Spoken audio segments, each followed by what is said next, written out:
So I had another question that someone wanted to know. Is coffee bad for your liver? Okay. Well, actually, and I'm going to list the studies down below, it's hepatoprotective.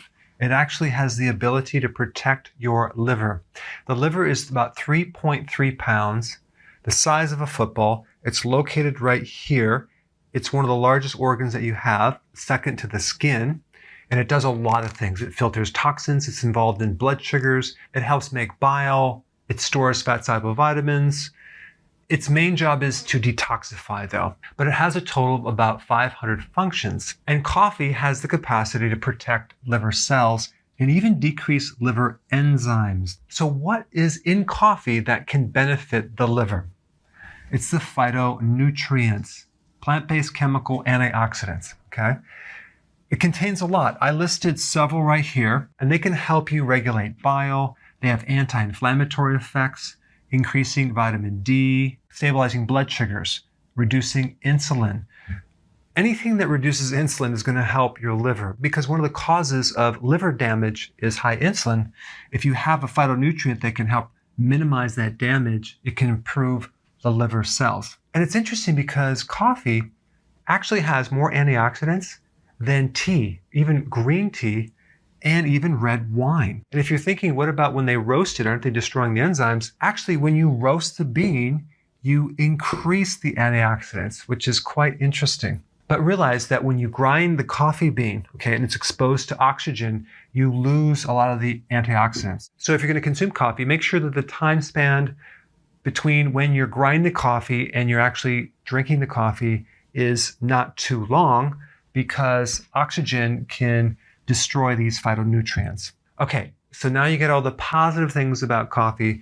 There's a few negatives, okay? Number one, caffeine. Caffeine can stimulate the sympathetic nervous system. That's the flight or fight. That's like activating your adrenals, okay? So this can greatly decrease your ability to sleep.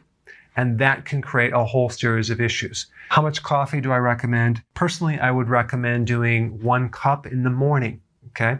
Not before bed. So if you drink it in the morning, obviously it will actually give your system and your liver a chance to break this down so you can actually sleep at night. But if you're drinking too much coffee, you can get an overstimulation of the sympathetic nervous system. I mean, if you ever see the long lines at Starbucks, there's people drinking coffee all day and all night. So if you have fatigue and you're tired all the time and you're drinking coffee to stay awake, you're kind of covering up an underlying problem that you should fix. And if you do have fatigue, I put a link down below of what causes that so you can fix that. But so many people are using coffee to stimulate and boost their energy, but they end up wearing out a part of the autonomic nervous system, and then they have issues down the road, okay? All right, chemicals.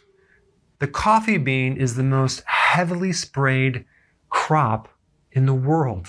So there's so many chemicals that are sprayed on these coffee beans. So just do organic coffee. Problem solved. All right, last point is this.